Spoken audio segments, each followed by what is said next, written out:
everyone, welcome back to another episode of the Home Show Unlimited. And for today, we have a very special guest. She is a real estate broker and vlogger based in Manila. And if you want to check out her channel, you can also do so. She is the owner of Own Property Beach. Please help me welcome Clemente. Hello, Hi, everyone. Hello to Miss Zeta subscribers and Hi, viewers. So how long have you been in the real estate industry? Okay. I actually got my real estate brokerage license back in 2015. However, it was only in 2019 when I started using my license and doing real estate practice. The reason for the delay was that I felt too young when I got my license. I didn't have anyone to guide me as well since my dad was a real How estate old dealer were you when you got your license?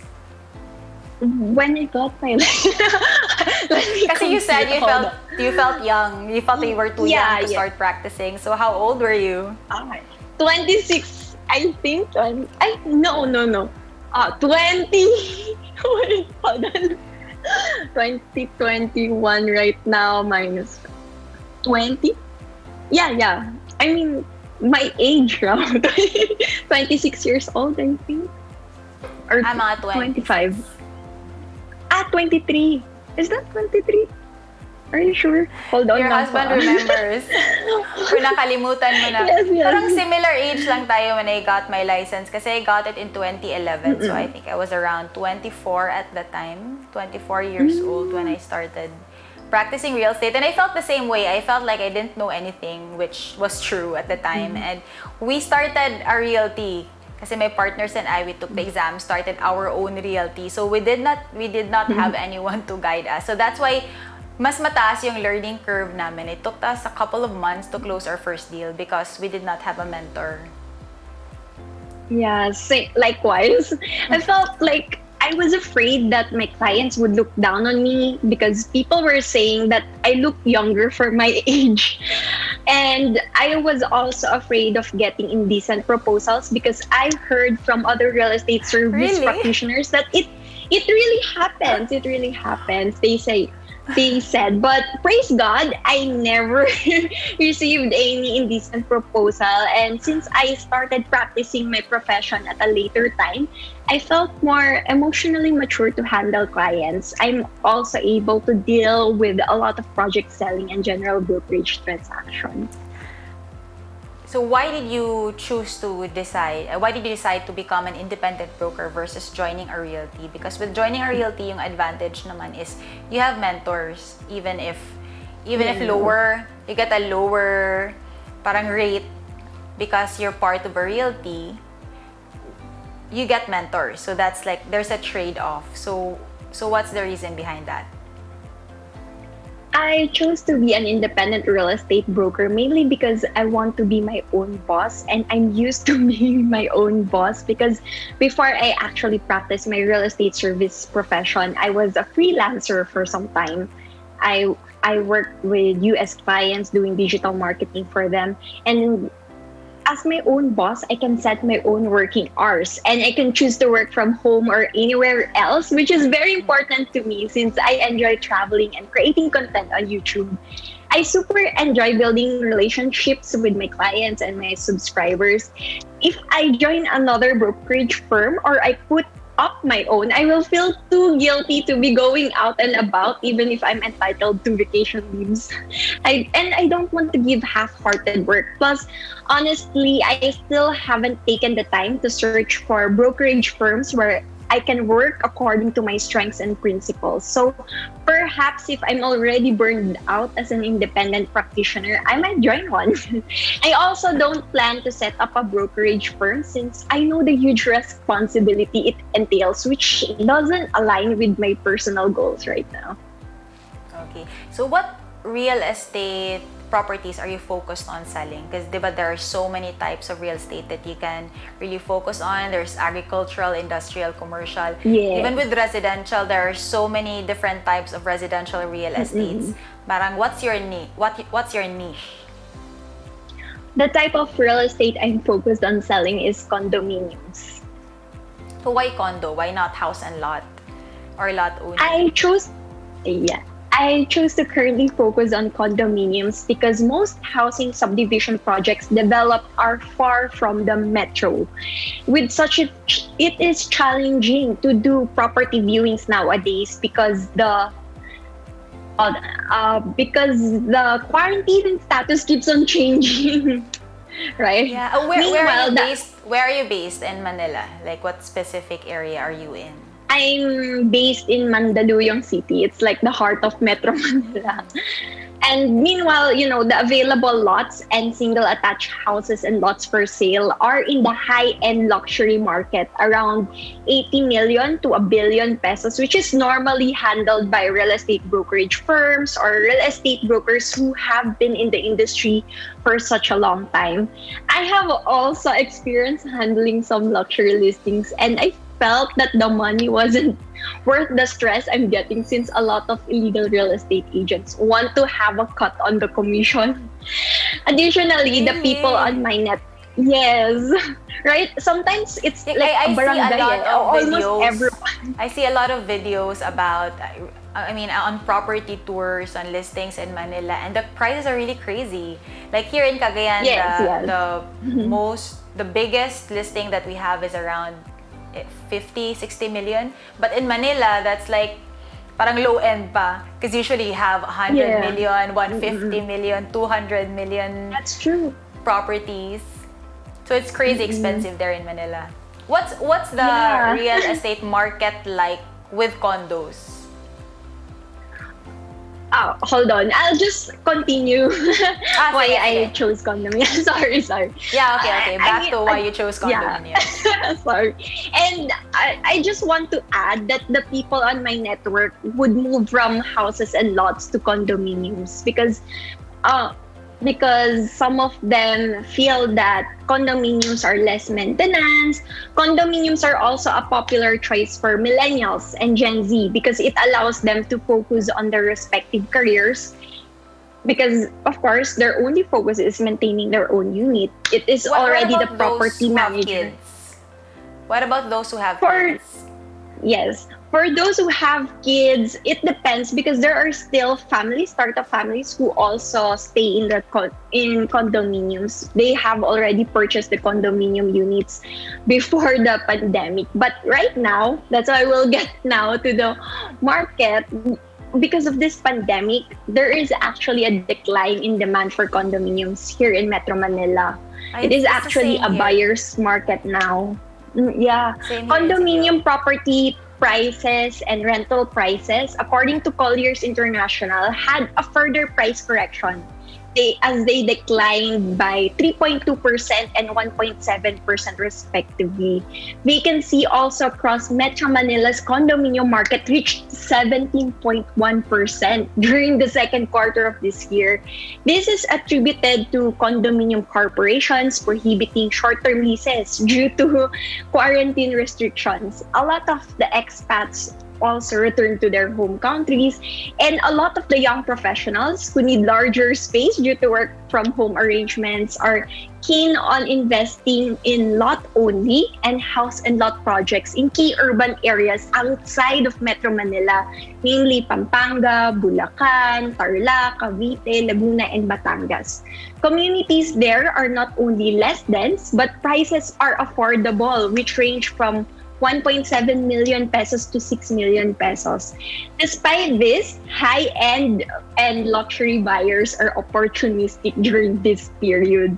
They are purchasing fire sales, and our OFWs are taking advantage of the aggressive promotions of real estate developers. Developers are offering longer down payment periods, bigger discounts for pre-selling rates, and other incentives to sell their ready for Their occupancy units. properties. Yes. Is that the same in Cagayan? Similar, it's similar. Yeah, the demand for condominiums here have gone down because long-term rent is no longer allowed. Short-term lease is no longer allowed, and then they Like in the order to go on, Airbnb rentals. in order to go on a property tour to the condominium, you have to have like a health certificate and all. So it's much more of a hassle Yeah. to do it. With in comparison for the house and lots, the demand is still the same. So malakas pa rin yung demand for the house and lots, especially for the lots in Cagayan de Oro, because there are very few developers here selling lot only. Actually, sold out na yung lot only na pre-selling here in CDO. We just have 2 developers that have lot only inventory that are in pre-selling stage, but the rest are already sold out. So that's why. So for the condos, it's similar to what's happening in Metro Manila. Okay, that's So great. what are the one concern that I hear from most clients is that a common concern that I hear is that condominiums only last 50 years. So can you explain what's that about? Ano yung 50 years lang ang condominium? Yeah. Normally, this is what I say to my clients whose concern is that condominiums lifespan is just 50 years. I tell them that almost all of the condominium developments are freehold or perpetual ownership. This means you fully own the condominium unit you purchased, as evidenced by a condominium certificate of title. And since you have a stake or percentage interest in the land where the building was built on and the common areas as a unit owner, you are a member of the condominium corporation. Condominium corporations may exist forever unless the articles of incorporation provide otherwise, because the corporation code has been revised. It was revised due to the it was revised, and there's a new revised corporation code, or the Republic Act number 11232. So even if after 50 years and the condominium is not deemed obsolete and uneconomic, and not more than 50% of the shareholders oppose the modernization of the project, you and your descendants can continue to enjoy your unit as long as you want. I just elaborate further if they have more questions, or share my video about the lifespan of a condominium. Yeah, because one misconception that some clients have is that they can only own the condominium that they will be purchasing for 50 years, which is not really true. Because like what you said, even here in CDO, I think all of the condominiums here in Cagayan de Oro are freehold.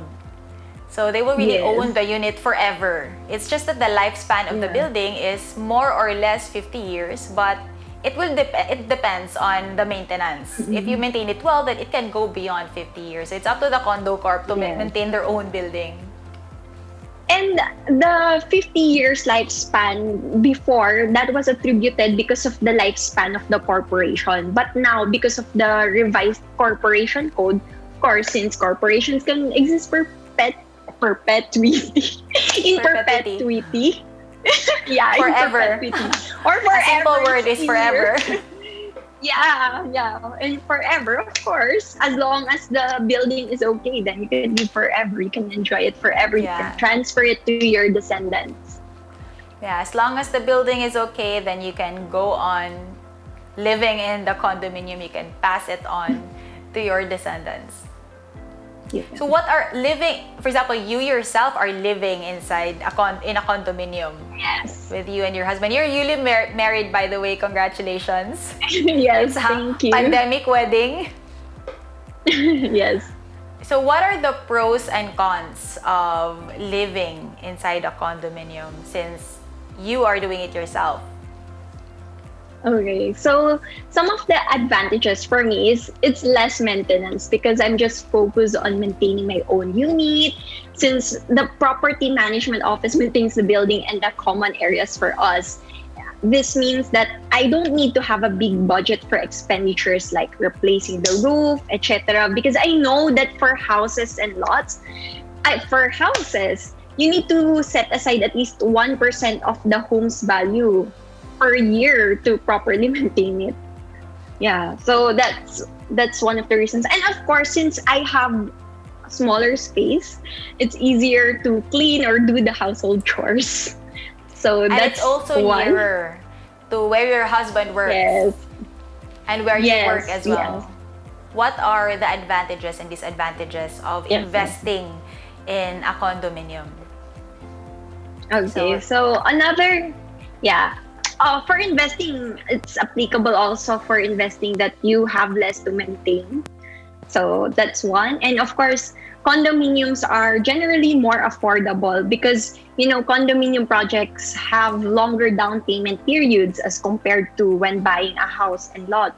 You will be able to build equity even without having a large amount of money initially. Because for condominiums, you can have a down payment period of 5 years, but for houses and townhouses, right?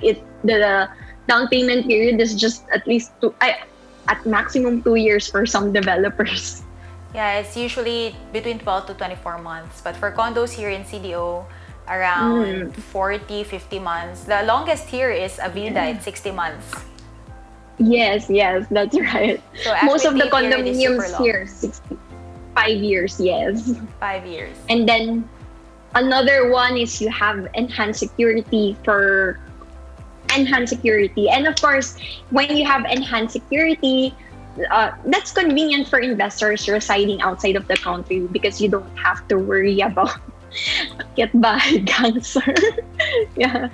So it's safer Right. because you have your own Yes. security guard there. Yes, and you And also- also have also the CCTV amenities. cameras. Yes. Yeah, CCTVs Yes. all around. And also the amenities, like in your building, what are the amenities that are available? The available amenities in our building right now, we have like a swimming pool, a gym, function areas, and yeah, we actually have a lot of amenities here, even game room and then children's playground. So there's a lot of amenities, and I think that also adds to the property's value because if you live in a house and lot, you normally won't have these kinds of amenities because it's so expensive to maintain, especially a swimming pool. So expensive to maintain your own swimming pool, right? Yes, that's right. But the clients that I have who have their own pools, they end up not really using it a lot. So Yeah. let's go naman to the disadvantages. Like, what are the cons I'll just of... add another. Sorry, I'll just add another another advantage. advantage. Yeah, another thing that I could think of is the capital appreciation. Because of the strategic location of condominiums, they usually appreciate much faster compared to other types of investment property.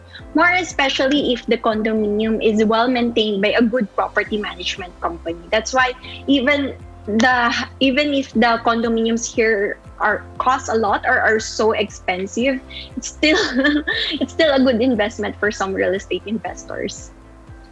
Yes, that's right. When it comes to residential real estate, condominiums appreciate the fastest because of the location. So that's the last advantage. So what about the disadvantage? What are the disadvantages that you can think of with condominium investing? Of course, the increasing condominium association dues and special assessment fees. How much is it Because, there in your condo? Currently in my condo, it's 110 pesos per square meter. That's high, actually. It's similar here in Cagayan. But it's usually below 100 pa here in CDO. Between 60 to 100 per square meter. But for now, it's 110 pesos per square meter, and then there's an additional special assessment for us. So it's like around 150 pesos per square meter. What is that additional special assessment? Because they said it's for the real property tax of the land, which is supposedly already included in the association dues, right? But I'm not sure what's happening with our condo building. But anyway, for the condominium association dues, it generally goes up every few years with the cost of inflation. In addition to monthly fees, you may get hit with expensive special assessment, especially if some of the unit owners are not paying their association dues. Because you're the ones who's going to pay for their share. If you don't budget for this increasing fees, you could get into a position where you can't afford the condo association dues or special assessment. Okay, so any other cons that you can think of aside from the increasing monthly dues? Another con is you have limited freedom. The rules and regulations can limit your earning potential. For instance, a condominium And you project cannot may have pets, right? You can't have pets in a condo. not necessarily, because a lot of the condominium projects right now have I allow pets. Like for example, here in our condominium building, they allow pets. But So is actually, it gonna when be a hassle? Like for example, if there's a dog barking next door, no, everybody will hear it. because in our condo, you can't hear anything. Actually, my neighbor right now has a golden retriever. It's so big. Really? And But how do yeah, they and do they that? actually Did they have two soundproof dogs. the walls or something? No, because it's because my condo is around is on the premium side, so you can't really hear anything here. You can't hear your neighbors. But if you purchase on a mid-income or lower end condominium project, more or less you might hear the pets or the dogs. And Maybe they I have think soundproofing so that you cannot yes, for my hear. condo. Yeah, it's so quiet here. And then of course, for instance, some condominium projects, they initially allow pets, and then the condominium corporation, they might set a new rule disallowing pets. Of course, if you're a condominium investor, that will limit your target market, because of course, initially you purchase the condominium project knowing that you can lease it to tenants who have pets, and then suddenly you can't lease it to them. The same goes for Airbnb rentals, because initially you purchase the condominium unit to lease it to short-term lessors, right, for Airbnb, and then suddenly the rules change. So that's another disadvantage of condominium. And another one that I can think of is the financial and or mismanagement potential, because the board of the condominium corporation may be composed of the employees of the real estate developers. So you might end up paying higher for association dues, yet you will receive poor maintenance for the common grounds, which will of course affect your property's value or drive away your quality tenants. So you just have to check these things beforehand before investing in a Yeah. condominium so that you can Yes. avoid these cons. But when it comes to the monthly dues, you really can't do anything. I think you just have to increase your income Yes. potential. But I think, like, for some of the projects of my clients, because all of them are proactive in their board, they can do actually something about it. Like they can fight for for the increases. Yeah. Yeah, I So think it it's like really that. depends Not only also. with condominiums, but with also subdivisions, because Homeowners subdivisions association. also has homeowners Yeah. association dues, which the Yes. homeowners also need to pay for, and they also increase from time to time. So it's the same, except that with condos the dues are a lot higher because there's more maintenance involved. Because of course you have to maintain Yes. the building. And I just want to say that, like with any other real estate investment property you're considering, you just have to make sure that you're financially capable to shoulder the cost of owning and managing a rental property while having emergency savings. Yes, that's correct. I agree. It's very important before you invest. You need to check your finances so you really can make sure that you can sustain the payments, because real estate is a good investment. Yes. It's also a long-term investment. So just make Term sure that, investment. yeah, just make sure you can sustain paying it for the long term. So, a US senator once said that in the real estate business, you learn more about life, about people, about how the government affects everything compared to any other business that he can think of. So, as a real estate broker, what are the top 3 life lessons that you've learned so far? Okay. So far in my short real estate practice, for me, the first lesson that I've learned is to always practice gratitude. We should do these things when things are going well and when things are going bad. It says in First Thessalonians 5:18, give thanks in all circumstances, for this is God's will for you in Christ Jesus. That is God's best for us. When I practice gratitude for the people I am helping and appreciating the challenges I face when helping others, I think that really helps me when times are tough. Yeah. And then lesson two, So of course, be is grateful. Be yes, grateful. always be grateful for everything, even if even if the transaction doesn't close or doesn't push through, just be grateful because you got an experience out of it, right? You'll still grow. Then lesson two for me is relationships first before sales. I really take this to heart. So even if I don't close a transaction, even if my client says he really wants to buy, but based on my assessment on his financial capacity, he, it's not within his financial capacity. I'm the one who's telling him, don't buy, sir. Just rent or just hold off. And I think my clients really appreciate that. And that's what I enjoy. I enjoy really building relationships with my clients. Yeah, Because because for the me, purpose of us as brokers is for us to guide them to make the right choice. And if the right choice is for yes, them not to invest as of the moment, then we need to tell them that. mm-mm, yes.